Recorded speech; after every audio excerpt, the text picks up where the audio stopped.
I never thought the man who gave the best man speech at my wedding would be the exact same man plotting to erase my entire existence. They say betrayal never comes from your enemies. Enemies are predictable. You know where they stand and you know what they want. But a best friend, a business partner of 10 long years, that is the kind of danger you never see coming until the blade is already in your back. My name is Elias, and for a decade I was the unseen heartbeat of a highly successful industrial design firm called Lumina Innovations. We designed everything from ergonomic office systems to cutting-edge eco-friendly housing structures. But when I say we, I need to be clear about our dynamic. I was the creator. I spent the late nights at the drafting table, pouring my soul into the blueprints, fueled by cold coffee and pure passion. Marcus, on the other hand, was the face. Marcus had the charisma of a movie star and the silver tongue of a master salesman. He shook the hands, he took the clients to fancy dinners, and he closed the deals. It was a perfect ecosystem. I hated the spotlight, and he lived for it. I trusted him completely. I gave him full control over our finances, our legal contracts, and our digital infrastructure. I thought we were brothers, building an empire together. But empires are heavy and greed is a quiet disease. It started with small things. Marcus became distant. He would cancel our weekly strategy meetings, claiming he was overwhelmed with client negotiations. Then I noticed our company revenue was stalling, even though we were taking on more high-profile projects than ever before. Whenever I asked him about it, Marcus would pat me on the shoulder, give me that million-dollar smile, and tell me that overhead costs were rising, but that a massive breakthrough was just around the corner. He told me to just focus on the art and let him handle the math. I believed him. I went back to my desk and worked harder. I wanted to save our company. I had no idea that the company did not need saving. It was being robbed. The illusion shattered on a rainy Tuesday evening. Marcus had left the office early for a so-called networking event. I was staying late to finish a complex rendering for a new sustainable housing project. I needed to pull an old texture file from our shared cloud server. The network was acting up, so I logged directly into the master admin panel, using the emergency credentials Marcus had set up years ago and probably forgot I had. As I scrolled through the directory, something caught my eye. It was a hidden, encrypted folder titled simply Project Apex. I had never heard of Project Apex. My heart did a strange, heavy flutter. I clicked it. It asked for a password. On a hunch, I typed in the name of Marcus's childhood dog, a trivia fact he used for almost everything. The digital lock clicked open. What I saw inside that folder made the blood freeze in my veins, and it changed the trajectory of my life forever. The folder was not just a collection of files. It was a graveyard of my stolen life. Inside, I found hundreds of my own unpatented, deeply personal blueprints. These were my secret projects, the designs I had been perfecting for years but had not yet released to the public. But the files had been altered. My name, my digital signature, the Lumina Innovations watermark, all of it had been meticulously scrubbed away.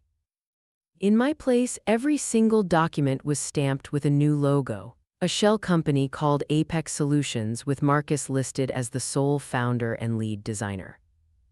I sat there in the quiet hum of the empty office, my hands shaking over the keyboard. I opened document after document, financial records, email transcripts, secret contracts. The puzzle pieced itself together in real time, and the picture it formed was horrifying. Marcus was not just stealing my work. He was selling it to Vanguard Conglomerate, the massive, ruthless corporate rival we had sworn to disrupt. Vanguard had deep pockets and no soul, and Marcus had made a deal with the devil. He was selling them my designs for millions of dollars, claiming he was the sole genius behind them. That was not even the worst part. The worst part was his exit strategy. I found a string of emails between Marcus and Vanguard's legal team. He had agreed to dissolve our company Lumina by fabricating a massive financial debt. He was secretly taking out terrible loans in our company's name, funneling the cash into offshore accounts and preparing to declare bankruptcy. His plan was to leave me holding the bag, financially ruined and buried in legal fees, while he walked away clean. In exchange for the stolen designs, Vanguard was giving him a massive payout and a seat on their executive board as the new vice president of design. He was going to wear my genius like a tailored suit, while I was left to drown in a cage he built. I felt a wave of nausea wash over me. I wanted to scream. I wanted to pick up my heavy metal desk lamp and smash his pristine glass office into a million tiny pieces. I wanted to call him right then and there and curse him until my voice gave out. But I stopped. I took a deep, jagged breath. Anger is loud and loud is careless. If I confronted him now, he would deny it. He would lock me out of the server, destroy the evidence, and accelerate the bankruptcy. He had the money, he had the corporate backing, and I was just a naive artist who signed too many blank checks. I wiped my eyes, the sadness evaporated, leaving behind a cold, crystalline clarity. Marcus thought I was just a dreamer who did not understand the real world. He thought I was blind to the mechanics of power. He was wrong. I was an architect. I built things from the ground up, paying attention to every single load-bearing wall and microscopic detail. And now I was going to design his absolute destruction. The next morning, Marcus walked into the office with 2 cups of expensive artisan coffee. He smiled his bright, charming smile, handed me a cup, and asked how my night went. I looked him dead in the eye, took a sip, and smiled back. I told him I was just tired, but that I had a breakthrough on a new concept. I played the part of the oblivious, dedicated partner flawlessly.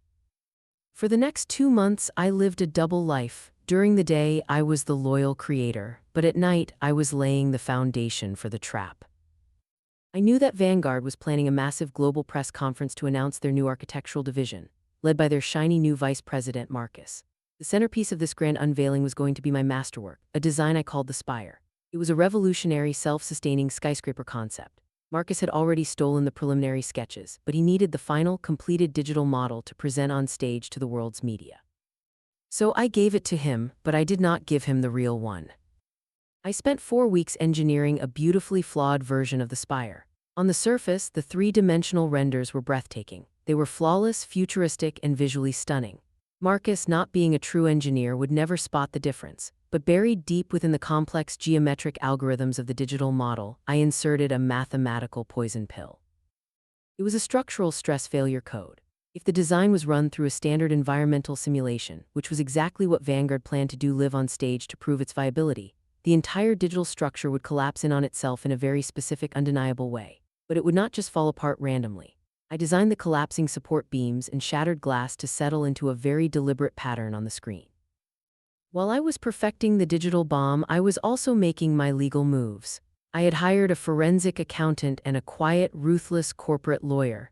Using my personal savings, which Marcus thankfully did not have access to, I did some digging into his shell company, Apex Solutions. Marcus was arrogant. He had set up Apex as a subsidiary of an older, defunct holding company to hide the paper trail. But he forgot to maintain the registration for the parent company. It had lapsed into the public domain. So my lawyer and I quietly bought it. We legally acquired the parent company for a fraction of its worth. By the time the ink was dry, a beautiful, hidden reality was cemented in the eyes of the law. I was now the primary shareholder and legal owner of Apex Solutions. Marcus was technically working for me. Every contract he signed with Vanguard, every dollar he accepted, legally belonged to my holding company. The stage was set, the trap was spring-loaded. All I had to do was wait for Marcus to step right into the center of it. The day of the Vanguard Global Press Conference arrived. It was held in a massive, sleek auditorium downtown, packed with industry journalists, wealthy investors, and architecture critics from around the world. The lights were dimmed and the atmosphere was electric.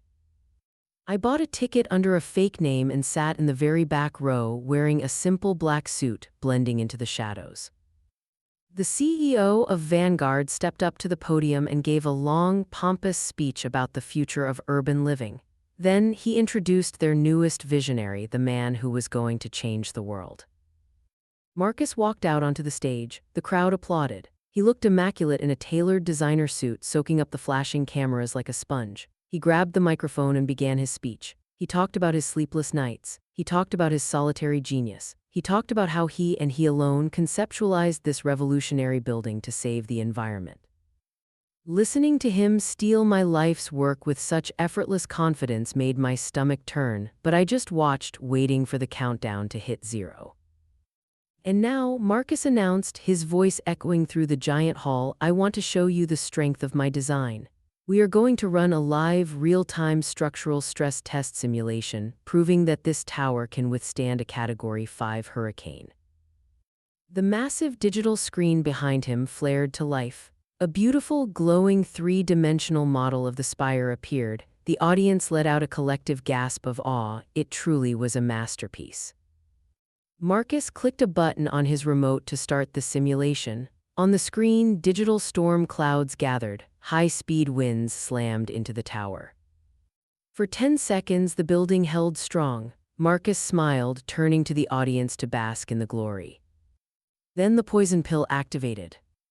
A loud, digital crack echoed through the auditorium speakers. On the massive screen, the core foundation of the tower suddenly snapped. A gasp rippled through the crowd as the beautiful skyscraper began to violently twist and implode.